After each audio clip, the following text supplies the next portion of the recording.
que tu sois témoin de ce culte auquel tu prends part, parce qu'il t'a conservé le souffle de vie. Élève encore ta voix et encore ton Dieu. Gloire à toi, Jéhovah. Gloire à toi, Mélodie. Gloire à toi, El Shaddai. Lion de la tribu de Judas. Voilà celui de ton Seigneur. Qui est comparable à toi? Qui est semblable à toi, Seigneur? Dans le ciel, sur la terre et sous la terre, il n'y a pas de Dieu semblable à toi. Tu es le Dieu de mon salut, le Dieu de ma guérison, le Dieu de ma délivrance, Seigneur. Celui-là qui apporte la paix dans la maison éternelle. À cause de ton nom, je marche avec assurance au milieu des tribulations. Comme à rester la bouche fermée, que mon foi sur ma terre, papa, sois béni, Seigneur. Sois glorifié, Jésus. Merci, Seigneur. Gloire à toi. Alléluia.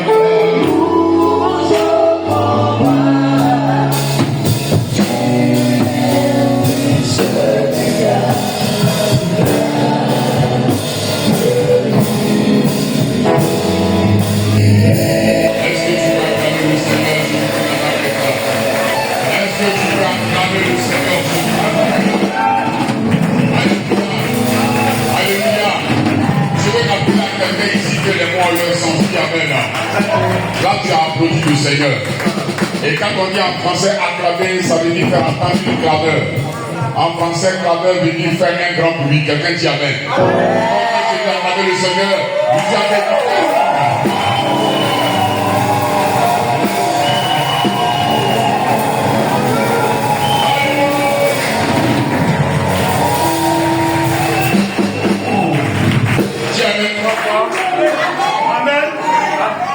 Dis amen trois fois. Amen.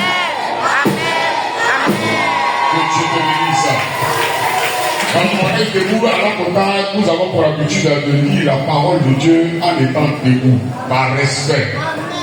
Voilà, c'est pas que je vais imposer ça ici, mais comme je suis avec vous, je voudrais qu'on fasse comme ça. Amen. Voilà, je vais demander à mon frère de jouer. Voilà, je connais les épouses de beaucoup. Ce matin, j'étais en train de dire, je ne connais pas la femme. L'épouse, je préfère dire l'épouse. Parce que femme, ça fait plus objet. Épouse, ça fait partenaire. Quelqu'un dit amen. C'est pourquoi je vais demander aux mariés de ne plus appeler leur compagne ma femme.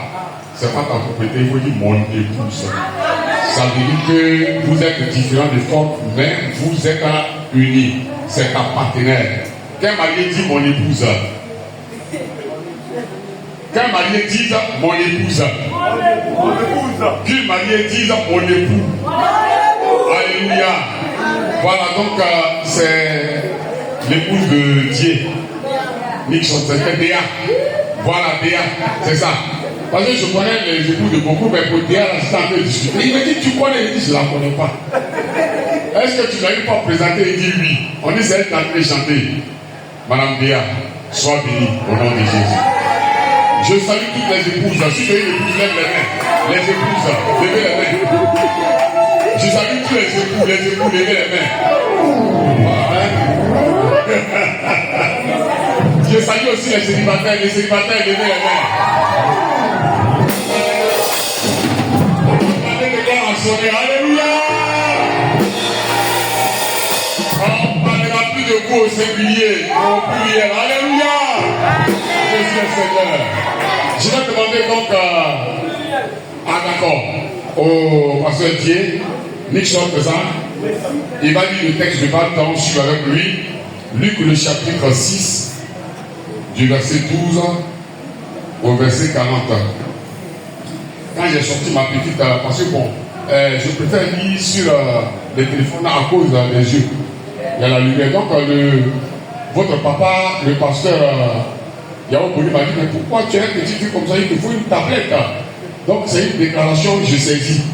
Parce que je sais que d'ici 2 semaines, il va m'amener une tablette. Alléluia. Si tu n'as pas acclame le Seigneur. Luc le chapitre 6, du verset 12 au verset 40. Le texte est long, mais on va suivre. Luc 6, 12 à 40. Luc chapitre 12, verset 6. Luc chapitre 6, verset 12, du verset 12 au verset 40. Je lis la parole du Seigneur avec respect. Nous t'écoutons, frère. En ce temps-là, Jésus se rendit sur la montagne pour prier. Et il y passa toute la nuit à prier Dieu. Quand le jour parut, il appela ses disciples et il en choisit 12, auxquels il donna le nom d'apôtres. Simon, qu'il nomma Pierre, André son frère, Jacques, Jean, Philippe, Barthélemy, Matthieu, Thomas, Jacques, fils d'Alphée, Simon appelé Zélote, Jude, fils de Jacques, et Judas Iscariote, qui devint prêtre. Il descendit avec eux et s'arrêta sur un plateau où il se trouvait une foule de ses disciples et une multitude de peuples de toute la Judée, de Jérusalem et de la contrée maritime de Tyr et de Sidon. Ils étaient venus pour l'entendre et pour être guéris de leur maladie. Ceux qui étaient tourmentés par des esprits impurs étaient guéris. Et toute la foule cherchait à le toucher. Parce qu'une force sortait de lui et les guérissait tous. Alors Jésus, levant les yeux sur ses disciples, dit: Heureux, vous qui êtes pauvres, car le royaume de Dieu est à vous.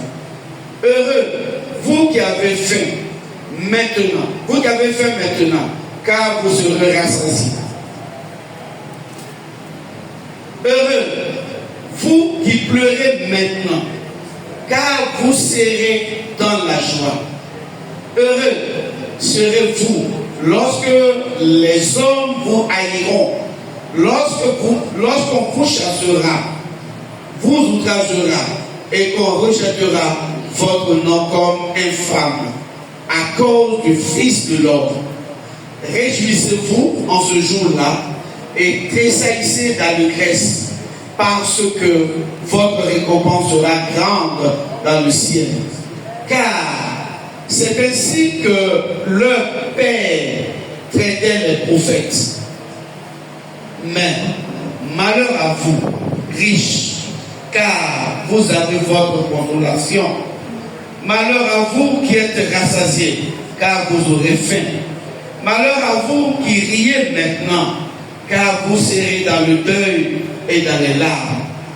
Malheur lorsque tous les hommes diront du bien de vous, car c'est ainsi qu'agissait le Père à l'égard de faux prophètes. Mais je vous dis, à vous qui m'écoutez, aimez vos ennemis, faites du bien à ceux qui vous haïssent, bénissez ceux qui vous maudissent, priez pour ceux qui vous maltraitent. Si quelqu'un te frappe sur la joue, présente-lui l'autre. Si quelqu'un prend ton manteau, ne l'empêche pas de prendre encore ta tunique. Donne à quiconque te demande et ne réclame pas ton bien à celui qui s'en empare. Ce que vous voulez que les hommes fassent pour vous, faites-le de même pour eux. Si vous aimez ceux qui vous aiment, quel gré vous en saura-t-on?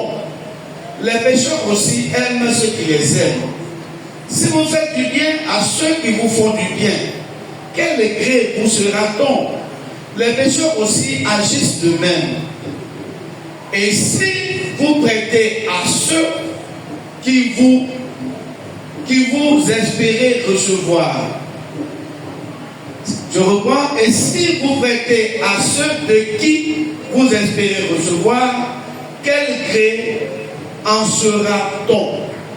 Les pécheurs aussi prêtent aux prêteurs, afin de recevoir l'appareil. Mais aimez vos ennemis, faites du bien, et prêtez sans rien espérer, et votre récompense sera grande, et vous serez fils du Très-Haut, car il est bon pour les ingrats et pour les méchants. Soyez donc miséricordieux, comme votre Père est miséricordieux. Ne jugez point, et vous ne serez point jugés. Ne condamnez point, et vous ne serez point condamnés. Absolvez, et vous serez absous. Donnez, et il vous sera donné. On versera dans votre sein une bonne mesure, serrée, secouée, et qui débouche, qui déborde autant pour moi. Car on vous mesurera avec la mesure dont vous serez servis. Il leur dit aussi cette parabole. Un aveugle, dit-il, conduit un aveugle. Un aveugle, dit-il, un aveugle peut-il conduire un aveugle? Ne tomberont-ils pas tous les deux dans une fosse? Verset 40, enfin. Le disciple n'est pas plus grand que le maître, mais tout disciple accompli sera comme son maître. Amen. Que Dieu vous bénisse de vous asseoir. C'est donc une longue lecture qui révèle l'une des paroles, certaines paroles que le Seigneur a eu à dire pendant tout son ministère au milieu des hommes. Et dans ce texte, c'est le verset 40 qui va donc nous retenir. Le disciple n'est pas plus grand que son maître. Et il suffit au disciple d'être accompli pour être semblable à son maître. Amen. Je voudrais, avant de pouvoir saluer le révérend Yaoboli, mon ami et frère de tous les jours, qui m'a toujours vraiment manifesté beaucoup d'amitié, beaucoup de fraternité, et qui, en ce début d'année 2026, a eu à cœur de m'inviter parmi vous comme orateur pour apporter le message de ce début d'année. Alléluia. Merci à son conseil, parce que certainement c'est après avoir tenu conseil que l'invitation m'a été adressée. Merci aussi à vous, peuple de Dieu, parce que certainement que vous avez été informé de mon arrivée parmi vous. Merci de me recevoir, de m'accueillir à chaque fois que j'ai été invité ici, et que Dieu vous bénisse. Alléluia. Alors, je voudrais commencer par rappeler un mot sur le verset 40, qui est un mot très important. Le Seigneur dit: le disciple n'a pas besoin d'être supérieur à son maître, de faire davantage que son maître. Mais le disciple doit parvenir à être comme son maître, pour faire ce que son maître a fait et qu'il souhaite voir le disciple faire. Le premier mot, le mot sur lequel je m'attends, c'est le mot disciple. Il apparaît clairement que ce mot n'est pas rappelé dans nos églises. C'est plutôt le mot chrétien qui est rappelé. Mais je veux dire que le mot chrétien nous a été donné par des païens dans une ville qu'on appelle Antioche, par rapport à la culture des hommes en ce qui concerne les faits de société. Lorsque dans la société, quelqu'un est promoteur d'une idéologie et que plusieurs adhèrent à cette idéologie, on les désigne du nom de leur leader. Voilà, c'est comme aujourd'hui en Côte d'Ivoire, on dit les oufoutistes, les bagoïstes et autres. C'est comme ça que les gens d'Antioche, par habitude, on dit ce sont les gens qui partagent l'idéologie de Christ. Donc ce sont les chrétiens. Et malheureusement, c'est cette désignation, ce mot-là, que nous avons adopté. Et l'impact même de la vie du chrétien, à cause de chrétien là, ne se ressent plus. Mais le mot que le Seigneur lui a utilisé pour nous désigner, c'est disciple. Quelqu'un dit Amen. Amen. Quelqu'un dit disciple. Donc nous sommes plus des disciples que nous sommes des chrétiens. En principe, nous sommes des disciples. Pourquoi est-ce qu'il est important de rappeler cela? Parce que le disciple, c'est quelqu'un qui est discipliné. Quelqu'un dit Amen. Amen. Et on dit que quelqu'un il est discipliné lorsque son comportement respecte une règle conventionnelle. Une règle qui ne lui a pas été imposée. Une règle qui lui a été soumise. Et qui après analyse par lui-même a approuvé et adopté cette règle comme celle qui doit désormais régir sa vie de tous les jours. C'est cela le disciple. Donc nous devons être davantage des disciples. C'est pourquoi Jésus-Christ, dans le chapitre 28 de l'Évangile selon Matthieu, après le verset 18, a dit à ses disciples que tout pouvoir m'a été donné dans le ciel et sur la terre. Allez, faites dans toutes les nations des disciples, en leur annonçant l'évangile. Et lorsqu'ils auront accepté l'évangile, qu'ils apportent la preuve qu'ils ont accepté l'évangile par un engagement public qu'on appelle le baptême d'eau. Quelqu'un dit Amen. Amen. Et lorsque donc ils auront affirmé et affiché leur approbation de l'évangile et que par le baptême d'eau ils devaient maintenant membres de l'église, faites-les asseoir et enseignez-leur à observer mes prescriptions. Donc l'église a la responsabilité, du moins les serviteurs de Dieu ont la responsabilité premièrement d'annoncer l'évangile. Le mot évangile vient du grec euangelion, qui contient la pensée de bonne nouvelle. Et quand le grec dit bonne nouvelle, il en fait parler d'un message qui donne à espérer. Quelqu'un dit Amen. Là où les gens disent que cette maladie, elle va te conduire à la mort, il y a une parole qui vient pour dire tu vas guérir. Là où il y a une parole qui dit que tu ne vas jamais connaître le mariage, il y a une parole qui vient pour dire tu vas connaître le mariage. Là où il y a une parole qui vient pour dire que tu es condamné à la malédiction, une parole qui vient pour dire que mais tu es béni. Alléluia. C'est ça l'évangile. L'évangile là, ce n'est pas un procès. Ce ne sont pas des injures, des insultes. Si tu n'acceptes pas Jésus, tu vas aller en enfer. Comme si ce sont les gens qui avaient la clé de l'enfer dans leurs mains. Quand vous allez évangéliser, dites les paroles qui donnent à espérer. Quelqu'un dit Amen. Amen. Vous savez, lorsqu'un chien se rue sur un os et que vous voulez apporter votre preuve de compassion à ce chien, vous dites non, mais il va se casser les crocs. Donc je vais lui enlever l'os pour ne pas qu'il se blesse. Il ne faut pas essayer. C'est parce qu'il n'a que l'os.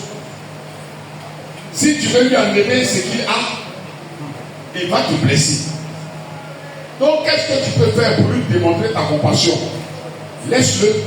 Va prendre un gros morceau de viande, mets ça sur du papier et puis viens vers le chien. Si déjà même de l'œil il te voit avec la viande, qu'est-ce qu'il va faire? Il va laisser tomber l'os. Il va commencer par balancer sa queue. Si tu déposes la viande, qu'est-ce qu'il va faire? Il va laisser l'os pour venir prendre la viande. Présentez le meilleur que vous avez en vous, qui est la parole de Dieu. Alléluia. Arrêtez de condamner, arrêtez de juger. L'évangile, c'est de présenter le meilleur. Quelqu'un dit Amen.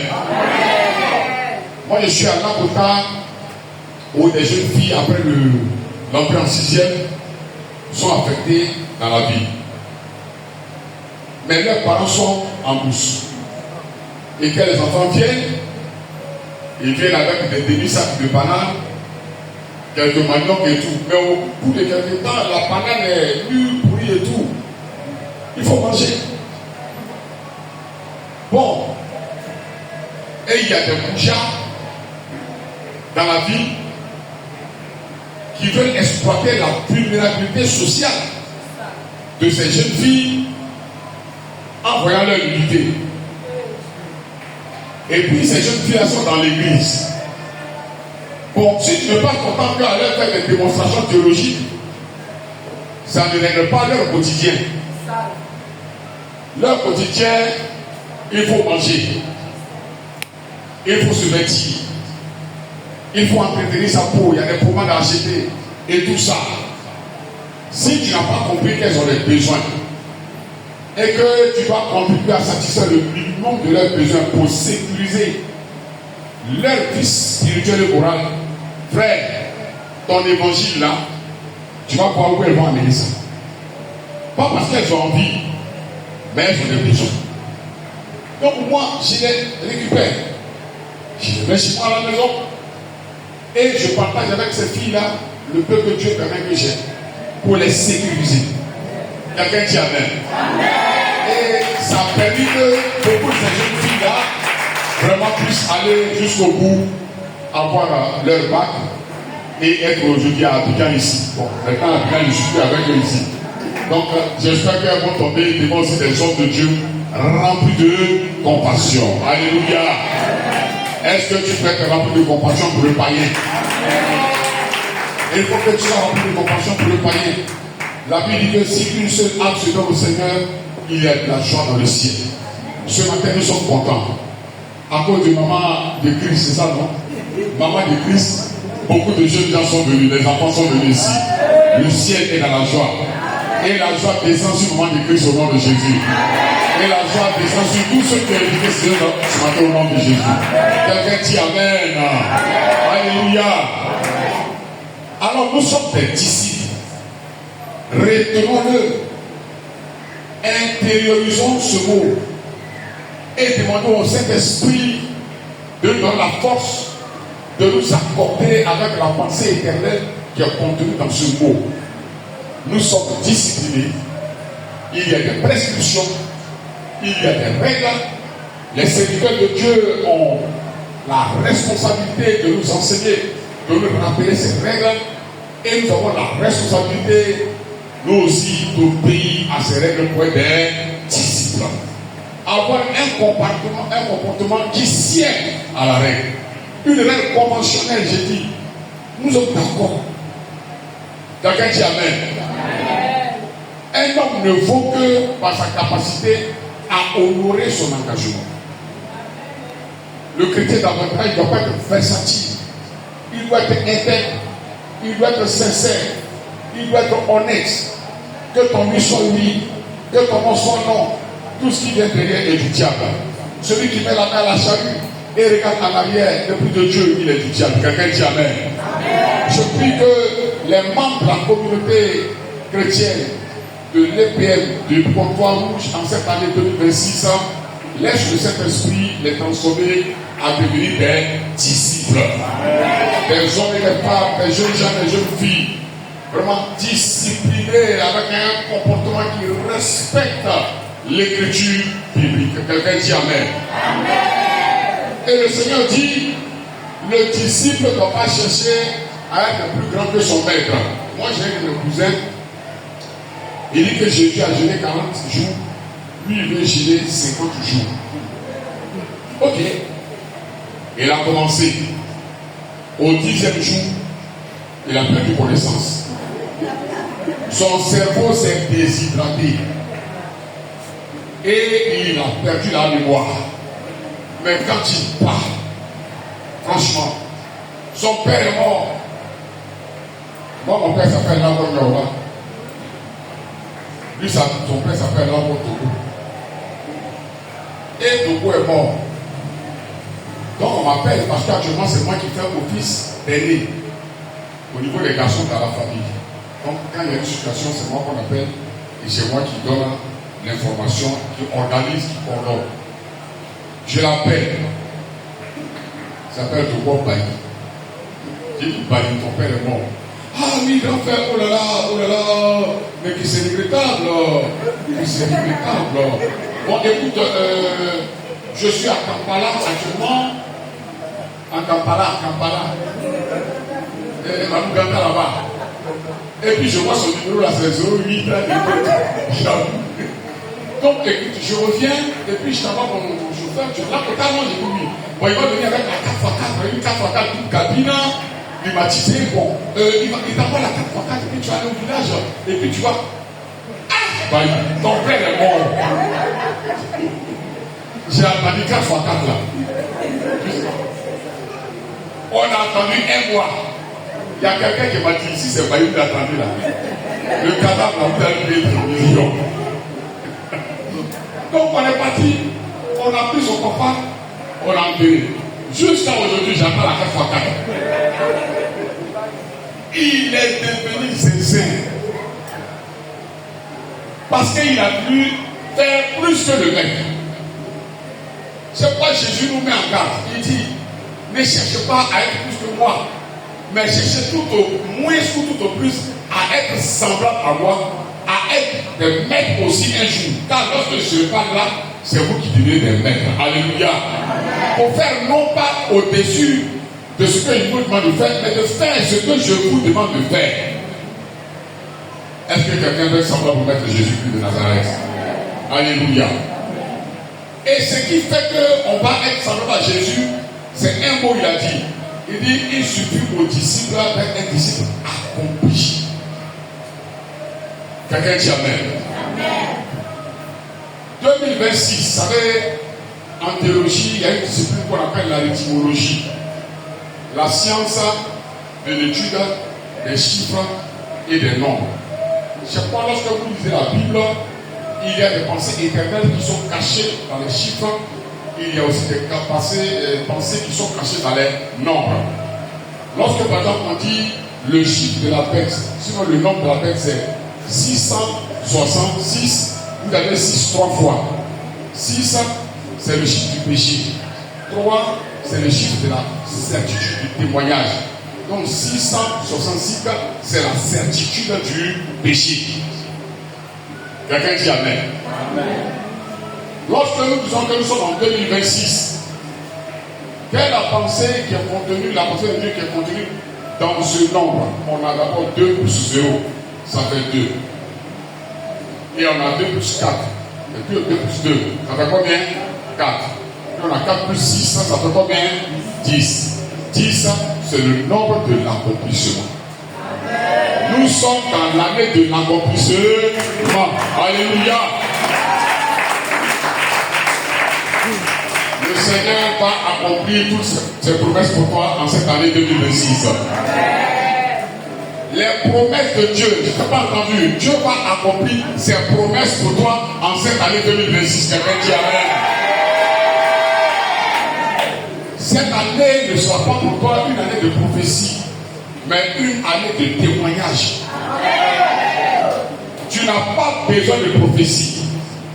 Tu n'auras pas besoin de témoignage, de prophétie. Parce que les prophéties ont déjà été données. Nous sommes maintenant arrivés à la phase de l'accomplissement de ces prophéties. Et ces prophéties vont s'accomplir vraiment fidèlement. Alléluia. Dis à ton voisin, c'est ton année d'accomplissement. Quelqu'un dit Amen.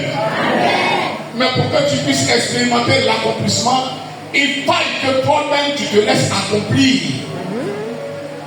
Le Seigneur doit t'accomplir. Laisse le Seigneur achever ta conversion. Parce que de même qu'une maison inachevée fait la honte de son propriétaire, de même aussi un chrétien à la conversion inachevée fait la honte de son Seigneur. Malheureusement, on a dans les églises des chrétiens à la conversion inachevés. Ils ne sont pas complets en entier. Cette année, quelle est ton accomplissement? Et il faille que l'accomplissement commence par toi-même ta vie de disciple du Seigneur Jésus. Et il faille que tu laisses le Seigneur faire de toi un disciple accompli sans. Ne sois pas un chrétien inachevé. Le Seigneur dit, lorsqu'on voit une maison inachevée, on se moque du propriétaire. Ne fais pas la honte du Seigneur. Il y a longtemps que tu es là, cette année-là, laisse le Seigneur t'achever. S'il manquait la voiture, laisse le Seigneur avec la voiture. S'il manquait la peinture, laisse le Seigneur avec la peinture. S'il manquait les petites fleurs pour que tu sois vraiment joli à voir, laisse le Seigneur mettre les petites fleurs. Et lorsque tu marches, on voit quelqu'un qui a accompli, qui a tout ce qu'il faut, il est complet. Quelqu'un dit Amen. Il fait la fierté de son Seigneur. Alléluia. Il faut que le disciple soit accompli. Alors, qu'est-ce qu'il fait de toi? Où feras-tu être ça accompli? Il y a deux choses essentielles. Il y a d'une part la qualité, d'autre part la compétence. Quelqu'un dit Amen. Le Seigneur travaille à ton accomplissement avec deux actions majeures. Bâtir en toi la qualité et bâtir en toi la compétence. La qualité fait référence à notre état spirituel et moral. Quand on dit quelqu'un est de qualité, c'est-à-dire qu'il a un état spirituel et moral conforme et manifestant des vertus. Gloire à Dieu. C'est pourquoi ne vous laissez pas impressionner par des hommes de Dieu qui sont éloquents, qui sont bouillants et tout ça. Mais veillez à observer en eux les vertus du Seigneur Jésus. Sur le plan spirituel et sur le plan moral. Quelqu'un dit Amen. Vous avez remarqué que depuis un certain temps,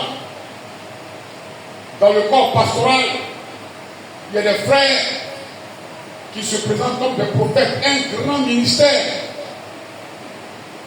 mais qui mettent la honte sur l'église. Les ministères dits théocratiques, il y en a 5. Quand on parle de théocratie, on parle de ministères qui ont pour mission d'établir l'autorité de Dieu dans la pensée de l'homme. Théos, Kratos, pouvoir de Dieu. Il y en a 5. Et ces 5 ministères ont 2 buts. D'une part, d'édifier le corps de Christ, bâtir l'église. D'autre part, travailler au perfectionnement des saints. On évangélise. Les gens acceptent le Seigneur. On les organise en communauté de disciples. On les fait asseoir. Et on travaille à ce qu'ils deviennent meilleurs de jour en jour par l'enseignement de la parole de Dieu. Pour qu'ils soient des hommes de qualité, des femmes de qualité, tant sur le plan spirituel que sur le plan moral. Quelqu'un dit Amen. Amen. Nous sommes destinés à être des hommes et des femmes, des jeunes gens, des jeunes filles de qualité. On dit Amen.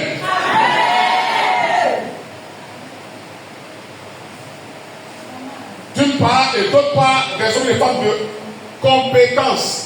Quand on parle de compétence, on parle d'aptitude à exécuter des tâches avec succès et réussite. La compétence, on l'acquiert en recherchant des aptitudes intellectuelles. Les gens ont l'impression qu'un chrétien ne peut pas être intelligent. Or, la Bible demande que nous laissons le Seigneur renouveler notre intelligence.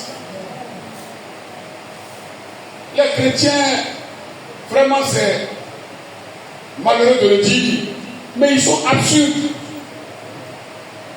Ils font preuve d'absurdité. Il faut les voir parler. Il faut les voir agir sans intelligence. Or, nous avons pour Dieu celui qui est le maximum de l'intelligence. Quelqu'un dit Amen. Amen. Gloire à Dieu. Amen. Nous devons donc faire preuve de qualité et preuve de compétence en cette année 2026. Et si quelqu'un voulait vous mépriser, qu'il fasse attention. Parce que là où vous vous méprisez, il va le confondre. Quand vous ouvrez la bouche, vous dites des vérités éternelles. Quand vous posez un acte et que votre acte produit des résultats, les résultats même parlent pour vous. Quelqu'un dit Amen. Amen. Ce serait un disciple accompli.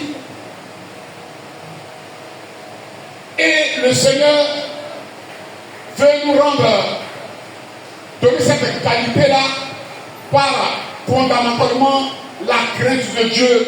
C'est la crainte de Dieu qui est le pilier central de la qualité. Qualité spirituelle, qualité morale, c'est la crainte de Dieu. Tout tourne autour de la crainte de Dieu.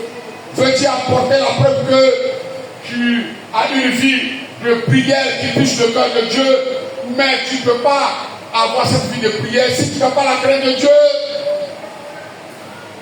Car la prière du pécheur est comme une abomination. Ça ne touche pas Dieu.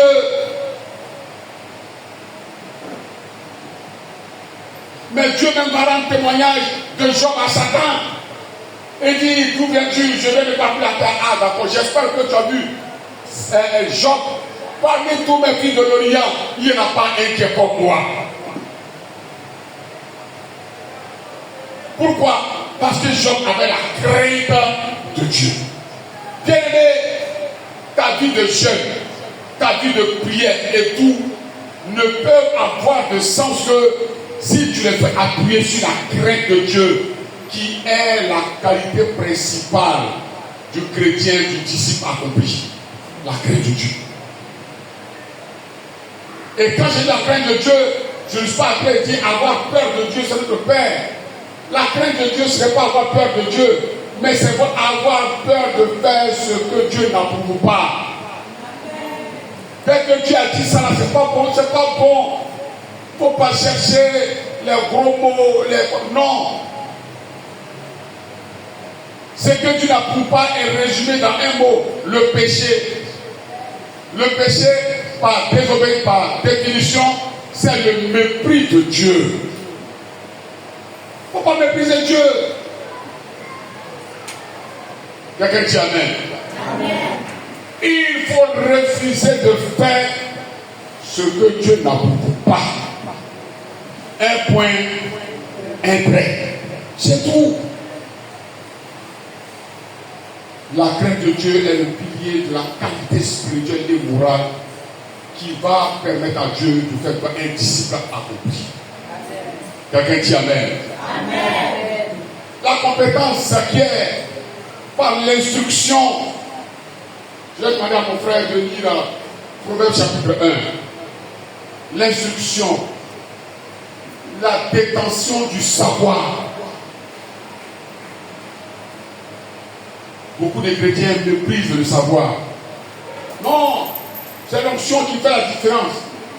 Tu ne sais même pas la pensée de Dieu qui est contenue dans le mot onction. Onction veut dire approbation. Le Seigneur dit, Dieu dit du ciel, voici mon fils que j'ai point. Il a prédit que j'ai approuvé. L'onction, ce n'est pas une osmose, une lumière, un fluide qui descend du ciel, qui tombe sur toi, puis tu commences à te mettre en temps, il est sous l'onction, il est chaud sur cette hérésie. L'onction ne fait pas trembler. L'onction ne fait pas tomber. L'onction ne ridiculise pas. Onction veut dire approbation. Je l'approuve. Parce que les œuvres qui accomplissent, ça la juste à quoi elles sont. Elles ont dit les points. Quelqu'un dit Amen. Si vous ne savez pas tout ça là, vous allez vous faire berner. L'église est infiltrée par des faux frères.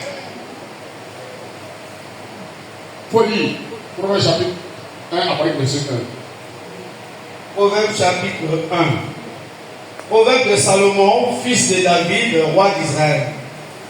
pour connaître la sagesse et l'instruction, pour comprendre la parole de l'intelligence, pour recevoir des leçons de bon sens, de justice, d'équité et de droiture, pour donner au simple du discernement, au jeune homme de la connaissance et de la réflexion. Que le sage écoute et il augmentera sa sagesse. Et celui qui est intelligent acquérera l'habileté pour saisir le sens d'un proverbe ou d'une énigme. Les paroles des sages et de leurs sentences. La crainte de l'Éternel est le commencement de la science. Les insensés méprisent la sagesse et l'instruction. Écoute mon fils, l'instruction de ton père, et ne rejette pas l'enseignement de ta mère, car c'est une couronne de grâce pour ta tête et une parure pour ton cou. Amen. Amen. Merci frère. Et il n'y a que les insensés qui méprisent l'instruction. Qui peut me dire un mot terre à terre qui est défini aussi insensé? Un mot qu'on utilise habituellement. Hein? Bête. Un imbécile. Quelqu'un dit amen. Vous savez, les auteurs bibliques utilisent des mots pour atténuer quand même les choses. Il n'y a que les imbéciles qui rejettent l'instruction. Parce que la parole de Dieu, elle est énigmatique. C'est pourquoi je dis à la Kota, nos parents appellent la Bible Nyadra Bobo. Comment appelle-t-il? Les amants. Nyadra veut dire les proverbes. Nyadra. Ça veut dire proverbe aussi. Ah.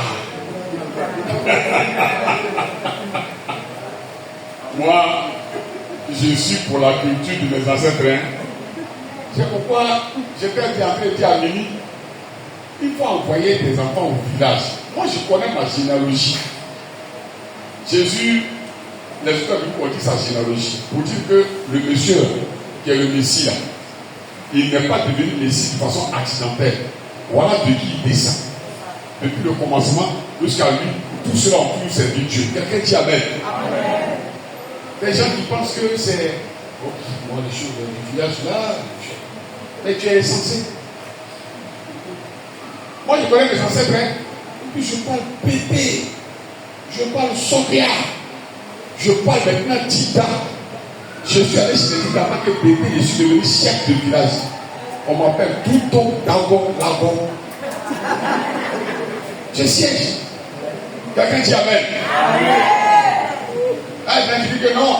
Si on est en Christ, les choses anciennes sont passées. Les choses anciennes, ce n'est pas de régler tes parents. C'est quand tes péchés, tu étais impudique, adultère, ivrogne là. C'est ça là qui est passé. Mais ton identité, tu ne peux pas mépriser ça. Il faut d'abord laisser Dieu te donner la qualité et la compétence par l'instruction. Parce que le livre que nous avons appelé la Bible, c'est des traductions bibliques. C'est pas, quand vous prenez la Bible, quand vous regardez la première page, les gens sont tellement honnêtes qu'ils disent traduction biblique d'après les originaux grecs et hébreux, par Louis II, par Alfred Kuhn, par Dabi, etc. Traduire veut dire donner la pensée approximative. Mais il faut connaître la pensée véritable. C'est pourquoi Dieu dit à Josué, ne rejette pas la parole. Que ce livre de la loi, quoi, ne se loin point ta bouche. Et puis dit quoi? Jour et nuit, pourquoi? Selon ce qui est. Méditer veut dire réfléchir sur ce que tu as de lire. Pour savoir quelle est la pensée de Dieu contenue dans ce que tu as lu. Parce que tu ne dois pas traduire la pensée, mais tu dois l'interpréter. Tu dois rendre fidèlement la pensée de Dieu. Mais il faut te laisser instruire. J'ai une histoire que je vous raconte. Un blanc est allé dans un village. Il veut un site pour construire une station missionnaire. Et il trouve un site.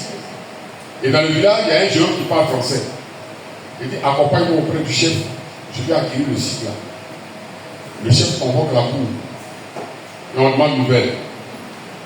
Et le blanc dit, il faut dire au chef que je vais acquérir le site qui est là. Or, le site là, c'est la forêt sacrée du village qui est là. Quand le jeune dit ça au chef, le chef se met dans tout son état. Et il dit en bébé, ne vous inquiétez pas, il a dit ça en français. Il dit, n'y a pas maladie. L'on a la quai, on est la quai, ça dépend du bas. Dis à ton plan, là où vous êtes la main là, s'il n'a pas sa main, les bas, en mettant le liba là, le jeune ne sait pas comment il va dire ça. Parce que c'est un mot qui comporte deux sens. Les bas d'autre part veut dire frapper, d'autre part aussi veut dire tuer. Quel est le mot qu'il dit pour traduire fidèlement la pensée du blanc? Donc il est obligé de faire recours au blanc pour lui poser une question. A-t-on samedi et toi, maneba les baliennes? C'est-à-dire ton léba que tu dis que tu vas le faire, c'est quel genre de léba? Maintenant, si le Dieu dit, mon suit doit débat, je vais le frapper comme un mari frappe sa femme. C'est que là, c'est lui frapper avec la main. Mais s'il dit, très suit doit débat, ça veut dire que je vais le frapper du frapper qui donne la mort. Donc, si le gens a recours à l'auteur du mot pour l'interroger, l'auteur du mot peut lui dire effectivement quelle est la pensée qui est dans le mot débat pour que lui puisse traduire ça fidèlement. C'est ce qu'on appelle en théologie faire une herméneutique biblique.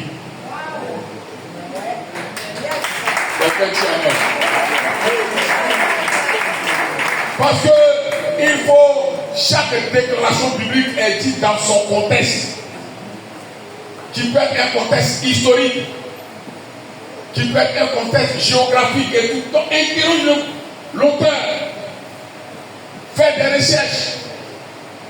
Tu ne dois pas voir la Bible seulement comme livre en tant que dictionnaire. Il y a beaucoup de choses. Il y a les dictionnaires bibliques, il y a tout. Il faut t'instruire pour être complet. Tant que tu es bon chrétien, tu ne peux même pas comprendre ce qu'on appelle sanctification. Tu ne sais même pas ce que ça veut dire. Tu ne connais pas la portée spirituelle. Tu ne connais pas la portée sociale. Tu ne connais pas la portée morale de la sanctification. Or, sans la sanctification, tu ne peux pas voir le royaume des cieux. Vous êtes prêts quand on vous dit, ah, il y a un Ghanéen qui est venu, il a un champ, vous partez là-bas. On dit, il y a un Américain qui est venu, mais il y a un Polynésien ici, là. Il va vous parler.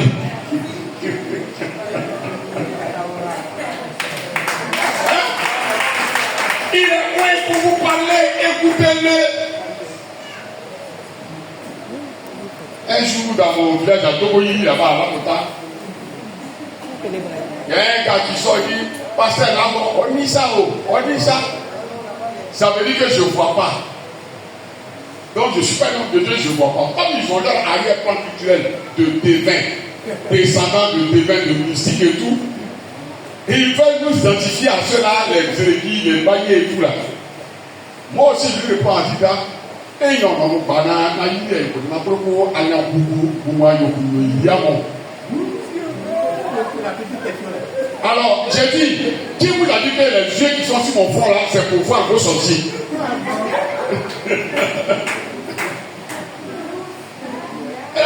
Je ne suis pas grignon.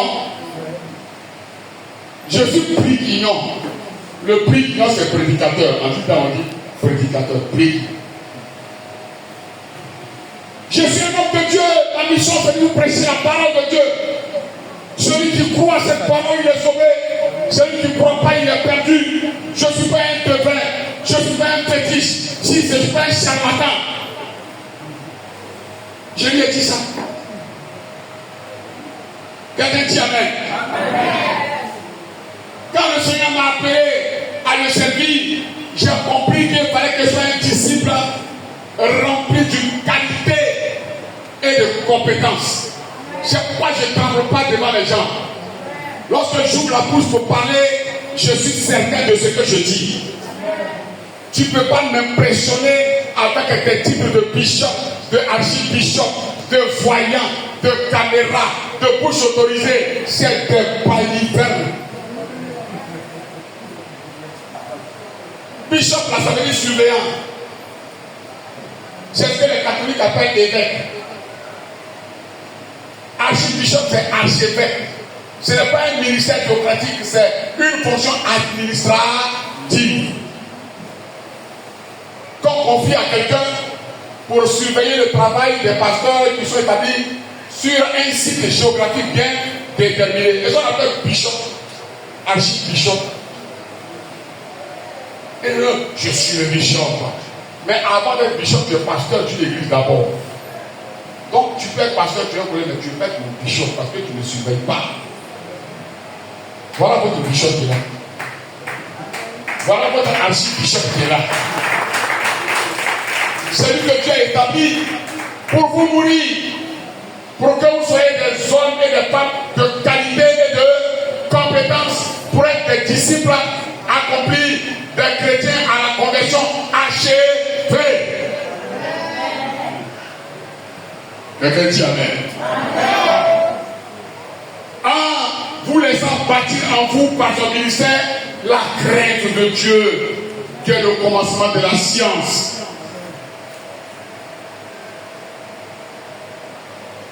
Le refus de faire ce que Dieu n'approuve pas. Vous refusez. Pas de compromission, frère. Les temps sont mauvais. Rachetons les temps perdus. C'est pas parce que les gens ont prophétisé sur votre vie en 2026 que les épreuves disparaissent. Mais au milieu des épreuves, tu as besoin du soutien de l'Éternel. Tu as besoin du secours de l'Éternel. Tu as besoin de la puissance de l'Esprit de Dieu. Tu as besoin d'apporter la preuve que tu es la prunelle des yeux de Dieu. Quiconque projette de toucher, a projeté de toucher à Dieu. Et il va le sentir. Quelqu'un dit Amen.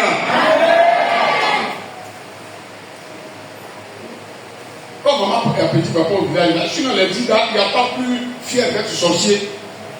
Comme si sorcellerie restait quelque chose de bon.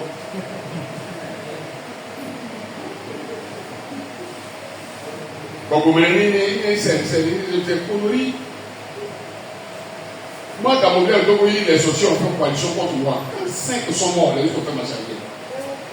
Ah oui. Tu veux me tuer? Si tu es tout là, moi, il m'a dit à Dieu, il faut le tuer. Moi, j'ai maudit un gars comme ça. Coucou au Kakoubaboua. Il dit, il est prophète de Dieu. Il est de Akabrebois, là où se trouve la tombe de Louga François là. Lui, quand tu es de là, tu viens, nous on vient d'ailleurs. Il faut nous aider à amener tes parents dans la sorcellerie. Il s'en va à la radio. Ah, les pasteurs qui perçoivent la dîme là, c'est des voleurs. Oh, la radio là, moi je presse là-bas 2 fois par mois. On m'a invité, j'ai pris le micro, j'ai dit, Gadou dit, nous qui prenons la dîme là, on est des voleurs. Il n'est qu'à dire sa Bible. Dieu dit, Israël, vous êtes frappé par la malédiction tout entière parce que vous me volez. On t'a appelé comment? Vous me volez dans la dîme. C'est pourquoi vous êtes frappé par la malédiction. Et j'ai dit, je te maudis, Gadou. Et je prie, d'ici 3 mois, tu vas t'enlever le souffle. Les gens pensaient que je m'amusais. J'étais à Bida, un pasteur m'appelle, il dit, ah, l'homme avec qui tu faisais parler, il est mort, et je dis, gloire à Dieu. Il dit, comment ça? J'ai dit, non, la Bible dit qu'au jour de la mort du méchant, réjouissez-vous. Quelqu'un dit Amen. Amen. Si en 2026, quelqu'un veut jouer avec toi, il faut qu'il comprenne qu'il s'est trompé. Amen. Là où ton pied va toucher, si la mort avait décidé d'aménager, la mort déménage au nom de Jésus de Nazareth. Si le diable avait décidé de mettre la malédiction dans ta famille, la malédiction déménage ta famille au nom de Jésus-Christ. Parce qu'en 2026, tu ne seras pas n'importe qui. Tu vas laisser Dieu t'achever. Tu vas devenir un disciple accompli. Quand sur le plan de spiritualité, spirituel, sur le plan social, sur le plan moral. Tu seras un disciple total, complet, rempli de la crainte de Dieu, par la crainte de Dieu d'abord. Aucun démon ne dit. Moi, je ne vais pas me mettre en exil après le sorcier. Des gens qui se mettent en exil. Ah non, moi je ne vais pas au village là-bas. Quoi, sorcier? Mon fils Niabré Lazare, il a travaillé pendant 30 ans à la mairie. Il était à un an de sa retraite. Il dit tu vas aller à la retraite, tu loues une maison, une chambre salon chez les bourras. Viens construire la maison dans ton village. Vous dites, les parents sorciers, ils m'ont appelé, je me suis levé. J'ai appelé moi-même le maçon. J'ai commencé à tracer le plan de maison là. Aujourd'hui, la vie est terminée. Niabré est dedans. J'ai dit à Niabré, le sorcier qui va vouloir te tuer parce que tu as peur construire une maison, c'est qu'il dort dans ta litière. Mais si lui il dort dans la maison, qu'il veut te tuer parce que tu vas avoir maison, c'est lui qui va te dévancer. Niabré aujourd'hui, il est dans sa maison. Comment toi tu es chrétien et tu as peur dans le village que tu es un disciple non accompli? Moi je marche au milieu des Dieu. Vous avez attendu la quota, non? La quota. Quand un frère m'a appelé pour dire non, que tu es bien installé à la quota. Je dis non, hein, je suis pas installé, je suis établi. Il faut bien comprendre. Je suis établi. Alléluia. Amen. Parce que j'ai compris cette pensée du Seigneur. Cherche à laisser le Seigneur faire un disciple accompli en te donnant de la qualité, de la compétence, en commençant par la crainte de Dieu, la compétence en acquérant le savoir, la connaissance pour avoir le discernement, pour comprendre le sens d'une énigme, d'un proverbe, d'une nyadraweri. Quelqu'un dit amen. Alléluia. Amen. Quand tu as la qualité, quand tu as la compétence, tu es complet. Personne ne peut te faire vaciller. C'est pas possible. Personne. Et tu seras une grande source de bénédiction pour l'église de l'EPM de Pointe-Rouge. Tu seras une grande source de bénédiction pour ta famille. Tu seras une grande source de bénédiction pour ton village. Tu seras une grande source de bénédiction pour la nation ivoirienne. Tu seras une grande source de bénédiction pour le monde entier. Alléluia. On parlera de toi en disant que nous n'avons jamais vu Dieu se manifester, mais à travers cette personne, nous croyons que Jésus-Christ existe. Quelqu'un dit amen. Vous qui êtes les diacres, les anciens et tout, travaillez avec exactitude. Vous savez, le Seigneur a dit, la moisson est grande, mais il y a peu d'ouvriers, il n'a pas dit manœuvre. Malheureusement, nos églises sont remplies de manœuvres.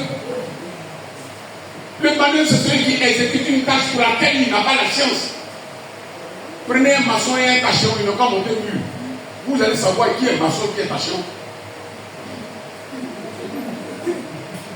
Quelqu'un dit amen. Oh, l'ouvrier, c'est celui qui a acquis sa connaissance pour son métier. Il fait ça avec exactitude. Et quand il rend compte, celui-même qui l'a mis à ce poste est content. Un diacre, c'est un ouvrier. Diaconos, serviteur auprès de serviteur de Dieu. Quand il t'appelle pour dire, je te confie de chef de diacre chargé de l'entretien.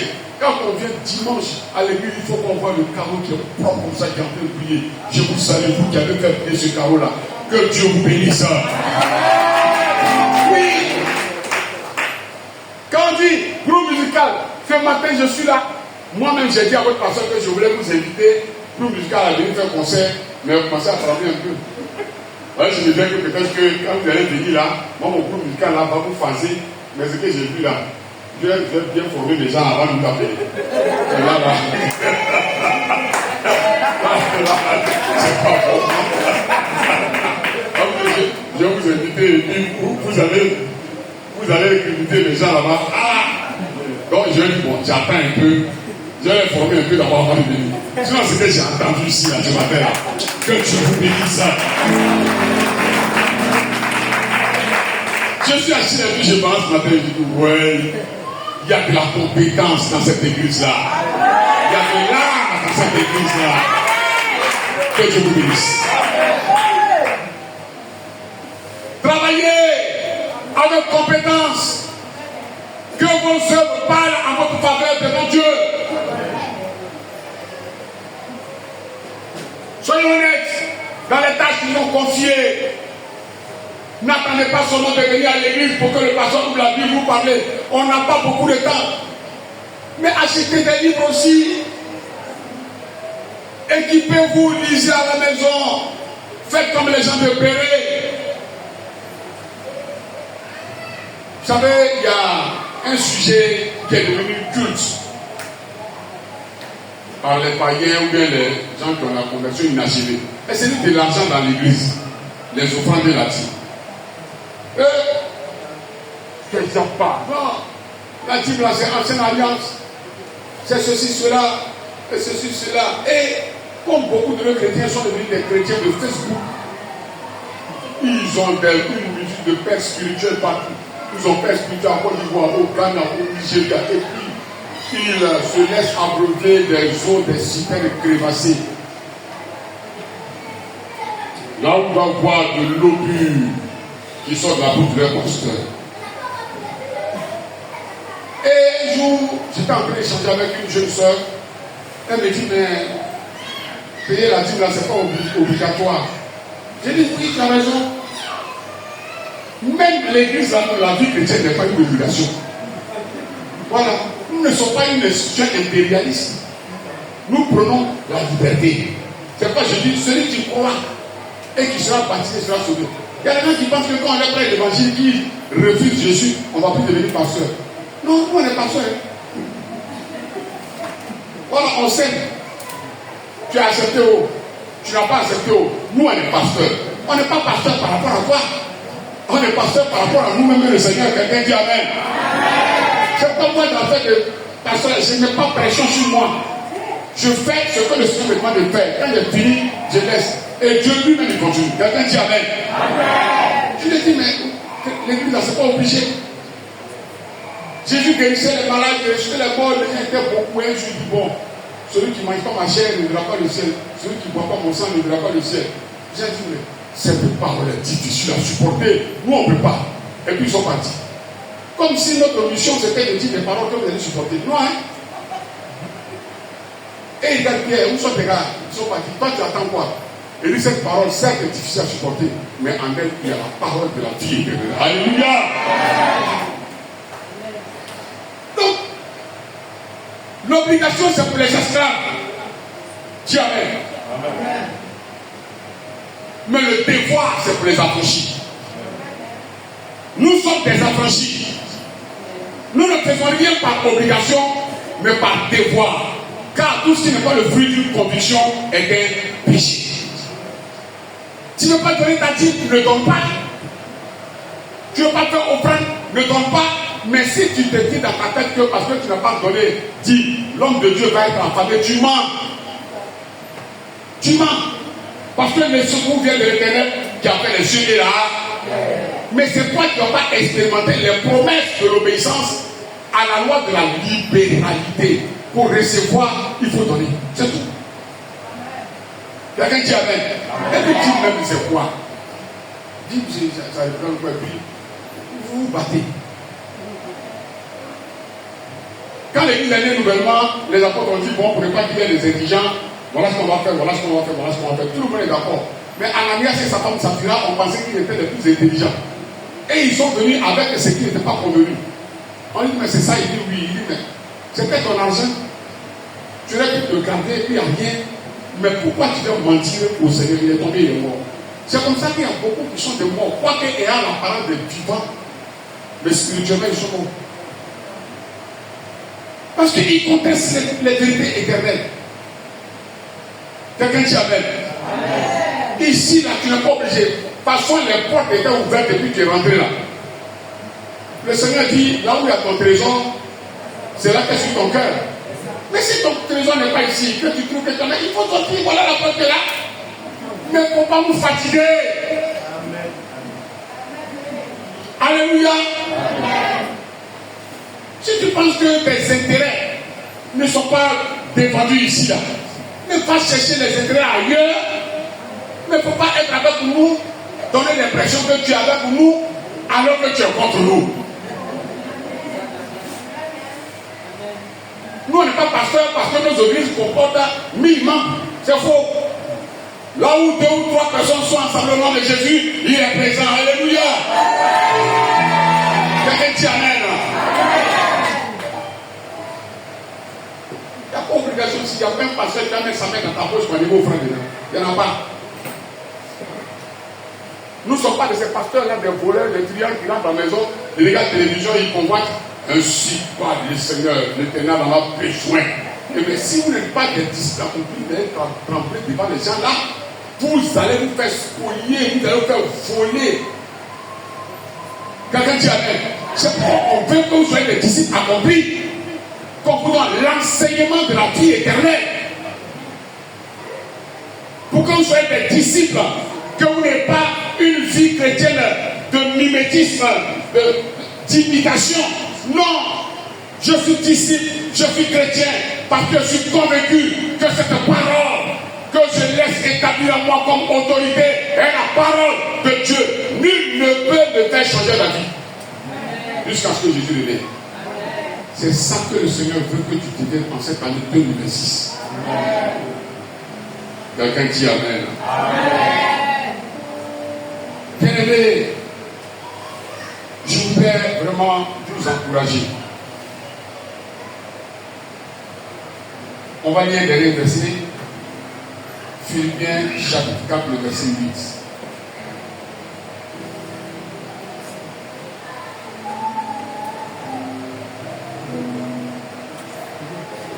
Philippiens 4, verset 8. Notre lecteur s'est déplacé. J'ai même appris que aux 2 plateaux, il y a des gens qui sont des anciens et qui ne payent pas dire. Le jour que Dieu va permettre, le jour que je vais prendre le micro, je vais leur parler. Philippiens 4, 8. C'est honteux. Oui. Au reste, frère, que tout ce qui est vrai, que tout ce qui est vrai, tout ce qui est honorable, tout ce qui est juste, tout ce qui est pur, tout ce qui est aimable, tout ce qui mérite l'approbation, tout ce qui mérite l'approbation, ce qui est vertueux, et digne de louange, soit l'objet de vos pensées. Amen. Amen. Amen. Il disait ça encore. Que tout ce qui est vrai, tout ce qui est juste, tout ce qui est pur, et qui peut amener les gens à vous honorer, à vous respecter, soit l'objet de vos pensées. Quelqu'un peut être diacre ancien dans l'église et puis contester la parole de Dieu pour des combinettes. Tu vas perdre ta bénédiction parce que tu ne crains pas Dieu, parce que tu n'es pas instruit. Tu es devenu un chrétien de Facebook. Il y a un gars qu'on appelle Sougrana qui est là. Oh là là là là là. Qui va même ne faire plus rien. Sougrana. Et puis les gens le sourient, ouais. Ça c'est le pasteur des pasteurs. Est-ce qu'il y a des Sougranis ce matin parmi nous ici?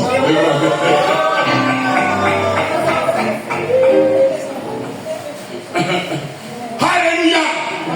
Nous nous efforçons de vous dispenser la vérité éternelle pour que vous soyez des disciples accomplis. Nous ne pouvons pas vous mentir. Nous ne cherchons pas votre approbation. Nous ne cherchons pas que vous nous célébrez. Nous n'allons pas mentir. Jésus a dit ce jour-là, plusieurs me diront Seigneur, n'est-ce pas moi qui ai fait ceci en ton nom? N'est-ce pas moi qui ai fait cela en ton nom? Il dira, ouvrier de l'iniquité, je ne vous ai jamais connu, éloignez-vous de moi. Moi, je ne serai jamais au nom de ceux à qui je dois parler comme ça. Jésus va me dire, bon et fidèle serviteur, entre dans le repos de ton Seigneur. C'est pourquoi je m'efforce d'être intègre dans l'exercice de mon ministère. Ce que Dieu me demande de te dire, je vais te dire. avec respect, mais elle te dit quand même. Mais ce que Dieu ne me demande pas de dire, je ne te dis pas. Moi, j'ai exclu de mon conseil, il y a une semaine, un de mes anciens, Niéwo Taïe Roche. Il vit avec sa femme depuis 31 ans. Et ils ont des petits-enfants. J'ai dit, Taïe, il faut doter d'enfants pour réduire la situation conjugale. Dans doter la situation. J'ai dit, bon, les enfants, venez, on va cotiser, on va lui donner l'argent pour doter. Nous, on cotise pas pour doter, pour nous marier. Parce que c'est pour te sauver. On a cotisé, on a payé Kita, on a accompagné. Il a fait torse. J'ai dit maintenant, bon, on va faire le mariage. Il tourne ici, car il y a une copine qui est la cousine de sa femme. Quand j'ai appris ça, je l'ai appelé. Il dit, attends, voilà ce que j'entends. Non, c'est-à-dire que j'ai appelé sa femme. Sa femme dit, papa, pour ne pas que j'ai l'air de délivrer mon mari, voilà. Donc c'est dans ça mon mari est. Dimanche dernier, j'ai convoqué le conseil. Il dit, Kali, si tu viens à l'église, là, les chaises rouges là, hein? Parce que quand on rentre dans l'église, vous qui êtes sur les chaises rouges là, c'est un honneur à cause de vos rangs. Toi, tu n'es plus sur les chaises, tu vas t'asseoir sur les congés là-bas. Tu n'es plus membre du conseil. C'est fini. Je ne te cherche pas de l'église, mais tu es indigne de porter un titre d'autorité. Parce que tu n'as pas la qualité et tu n'as pas la compétence pour être un responsable dans l'église. Tu n'es changé. Pourquoi c'est quelqu'un qui envoie des salles de chaque mois? Les bidons d'huile de 5 000. Frère, il faut garder tes 5 000. Il faut garder tes sacs de riz. Mais tu vas plus t'asseoir sur ces rouges là. Jusqu'à ce que tu décides de sortir de ce milieu, de ce péché, de cette honte là, alors tu seras restauré et rétabli. Quelqu'un dit Amen. Est-ce que je suis méchant? Est-ce que je suis méchant? Il y a aussi Yessotel Zakeï, commandant de la police municipale de l'Avocat. Il me présente une première. Ah papa, voilà ma femme là. On a pris du micro, oh Zakeï va se marier. On était en train de parler de ça là. Va où?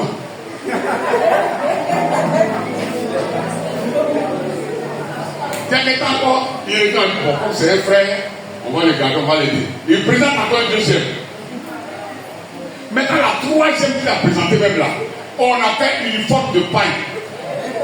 On a fait communautaire à la radio Lokoda. Moi-même, je l'ai mis sur Facebook, mon fils va se marier.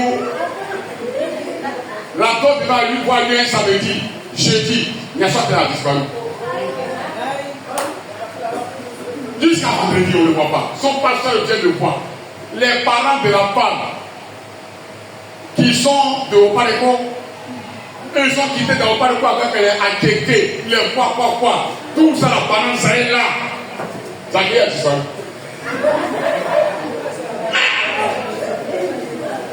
La jeune fille, tellement elle était humiliée, elle a fui, elle allait se réfugier à Saint-Michel. Un mois après, je monte à la chair, voilà Zakeï qui a chair. Je dis Zakeï, il est quoi?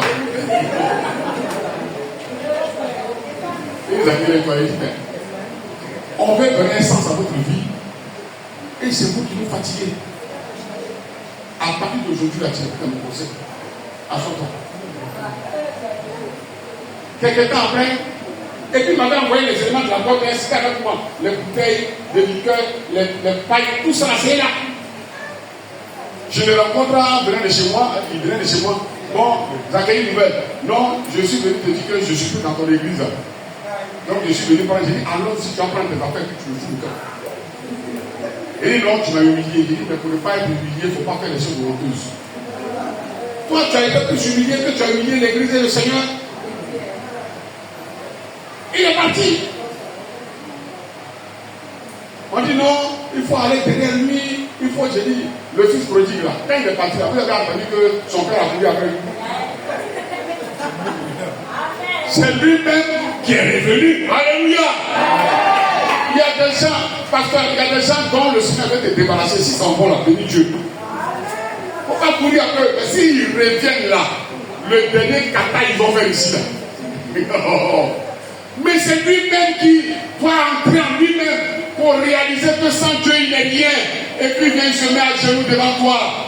La Bible dit que ceux que nous allons bénir sont bénis, ceux que nous allons maudire sont maudits. C'est écrit. Tous ceux à qui vous pardonnez leurs péchés ne seront. Tous ceux à qui vous n'avez pas pardonné leurs péchés ne seront pas. Est-ce que vous avez pas lu ça? Lisez ça, c'est parce que vous ne connaissez pas ça pour mépriser les pasteurs.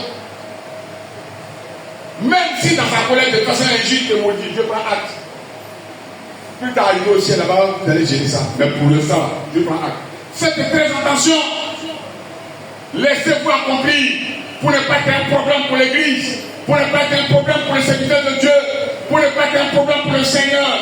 Laissez-vous partir par le Seigneur. Craignez Dieu. Recevez l'instruction. Marchez sur la parole de Dieu. Et Dieu agira à votre faveur. Pour ce siècle-ci, pour les siècles à venir, au nom de Jésus-Christ. Amen.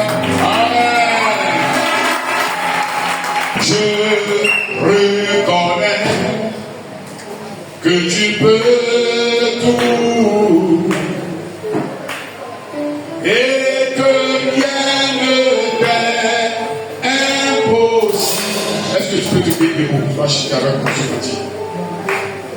Je reconnais que tu peux tout et que rien ne t'est impossible. Seigneur, fais-moi voir. Est-ce que tu veux faire la gloire de Dieu? Jésus, fais-moi voir.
Et dit,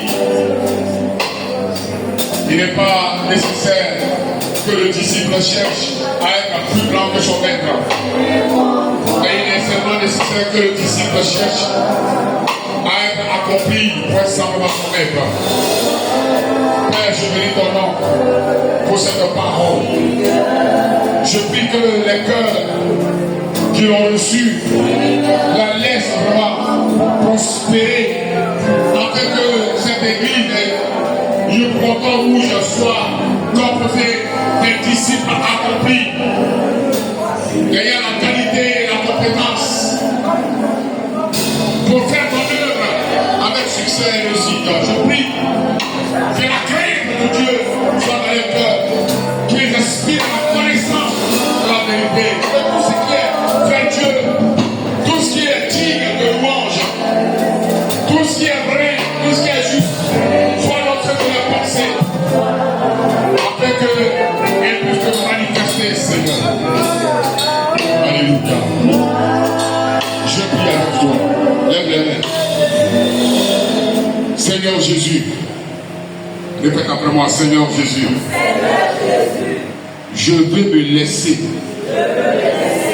accomplir par toi pour être semblable à toi. Comme à la crainte de ton nom. Afin que j'ai ta clé. Laisse-moi être enseigné. Afin que j'ai la compétence pour être un disciple accompli qui manifeste ta gloire en cette année 2026. L'année de l'accomplissement de toutes tes promesses pour moi. Seigneur, je bénis ton nom. Accomplis tes promesses pour moi. Dans le silence, je déclare maintenant sur toi que les promesses de Dieu sont accomplies pour ta vie fidèlement. Au nom de Jésus-Christ de Nazareth. Tout ce que l'ennemi voudra mettre sur ton chemin comme obstacle, je détruis au nom de Jésus. Quiconque osera s'attaquer à toi, qu'il comprenne que tu es fils de Dieu, tu es fille de Dieu. Quiconque tentera de s'attacher à toi, qu'il réalise que tu es la première des yeux de l'Éternel. La gloire de Dieu marche avec toi. La faveur de Dieu marche avec toi. Le succès est ton partage. La réussite est ton partage. Le triomphe de gloire est ton partage. Tu t'appelles victoire. Tu t'appelles triomphe. L'honneur et la dignité sont ton partage. À travers toi, celui qui ne connaissait pas Jésus connaît Jésus. Au nom de Jésus Nazareth. Toutes les œuvres de tes mains prospèrent maintenant au nom de Jésus Nazareth. Tu n'es plus l'échec, tu n'es plus la malédiction, mais tu es le succès et la réussite. Tu es la bénédiction au nom de Jésus. Car c'est ce que ton Dieu a décidé pour toi en 2026. Dis Amen 3 fois. Amen.